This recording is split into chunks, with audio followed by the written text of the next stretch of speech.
Le Canada s'est vu comme une terre d'opportunités, un phare des droits humains. Beaucoup rêvent de venir ici pour des salaires justes et une meilleure vie. Mais pour des milliers de travailleurs étrangers temporaires, ce rêve tourne vite au cauchemar. Le système de permis de travail fermé lie les travailleurs à un seul employeur, les rendant dépendants et vulnérables. Leur droit de vivre et de travailler au Canada appartient à leur patron, pas à eux. Ce déséquilibre de pouvoir ouvre la porte aux abus et à l'exploitation.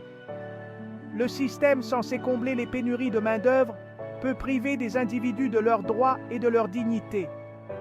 Des secteurs comme l'agriculture, la construction et les soins à domicile comptent sur la main-d'œuvre étrangère pour des jobs que les Canadiens évitent souvent. Mais quelle protection ces travailleurs ont-ils? Sont-ils valorisés ou juste jetables? Des histoires des champs et des chantiers révèlent des heures exténuantes, des conditions de vie misérables et une culture de peur. Le rêve canadien qu'on leur a promis est loin de la réalité. On doit se demander, le Canada est-il complice d'un système qui permet l'esclavage moderne? Quand les travailleurs ne peuvent pas quitter leur emploi sans risquer la déportation, sont-ils vraiment libres? Ce n'est pas juste une question d'économie, c'est une question morale. C'est à propos de vraies personnes dont les espoirs sont anéantis par le système même qui était censé les aider. L'image reluisante du Canada cache une vérité beaucoup plus sombre. Il est temps de regarder sous la surface.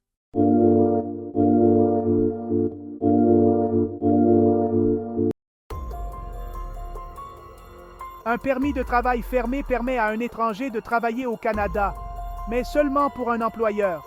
Le statut légal du travailleur est lié à ce job, à cette compagnie, à cet endroit.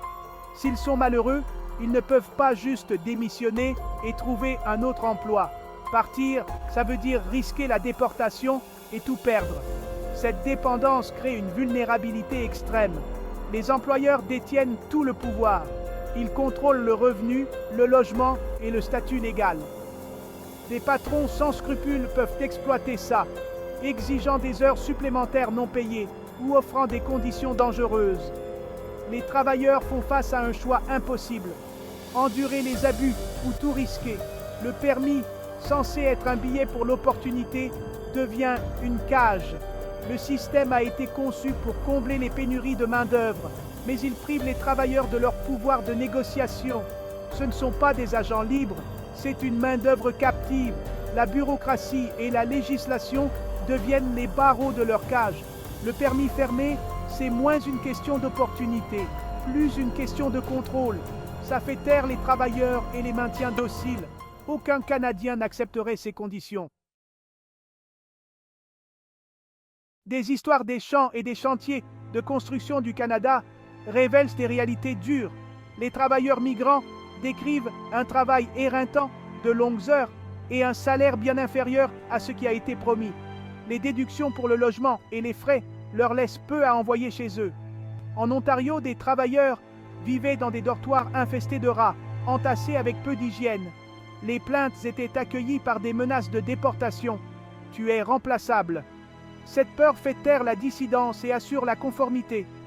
Dans la construction, les travailleurs étrangers font face à des conditions dangereuses et peu de formation en sécurité. Les blessures sont cachées et certains sont renvoyés chez eux blessés et les mains vides.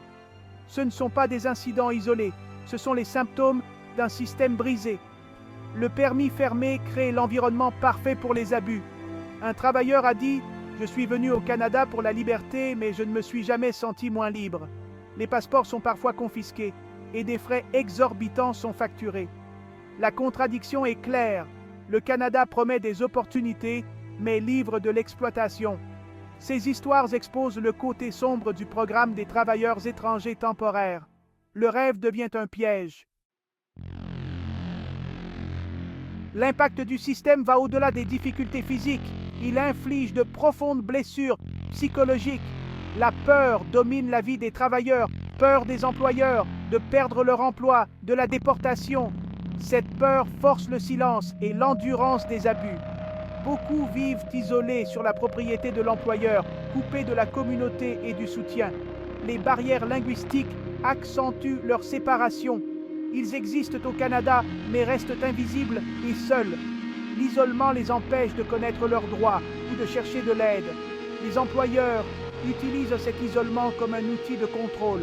Parler, c'est risquer d'être mis sur liste noire et d'être exclus définitivement du programme.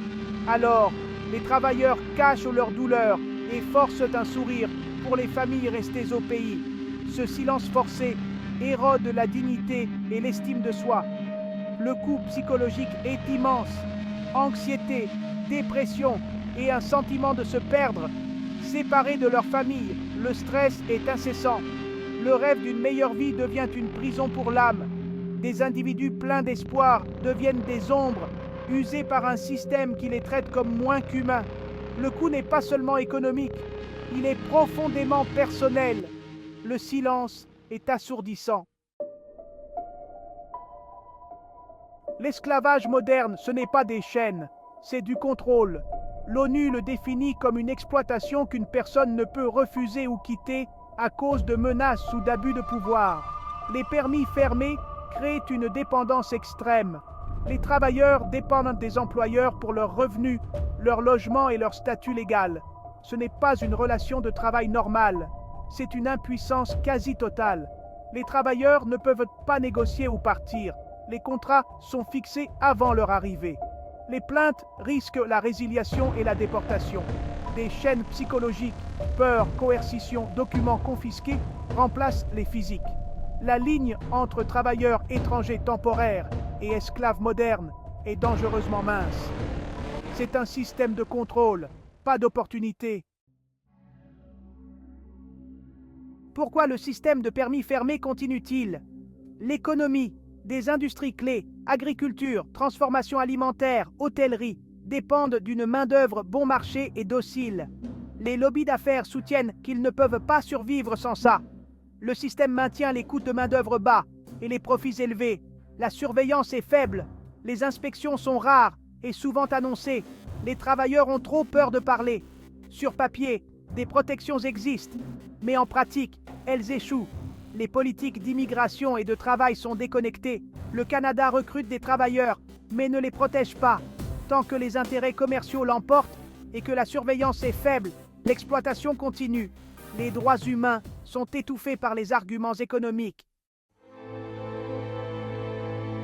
Les conséquences vont bien au-delà des travailleurs. Les familles sont laissées derrière, endurant des années de séparation et de tensions émotionnelles. L'exploitation signifie moins d'argent envoyé à la maison, des rêves non réalisés et les cycles de pauvreté continuent. Les travailleurs blessés ou maltraités rentrent chez eux avec rien d'autre que des dettes et des traumatismes. La réputation du Canada en tant que leader des droits humains est ternie par ces histoires. La promesse d'équité est brisée, remplacée par la trahison et la perte de confiance.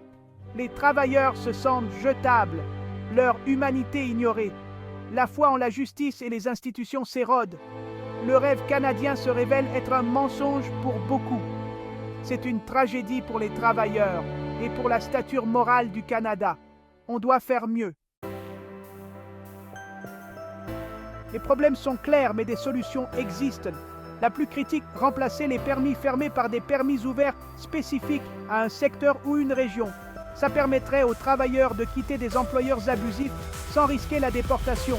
Les syndicats et les ONG doivent être habilités à informer, soutenir et protéger les travailleurs. Les gouvernements devraient financer ces groupes et reconnaître leur rôle de chien de garde.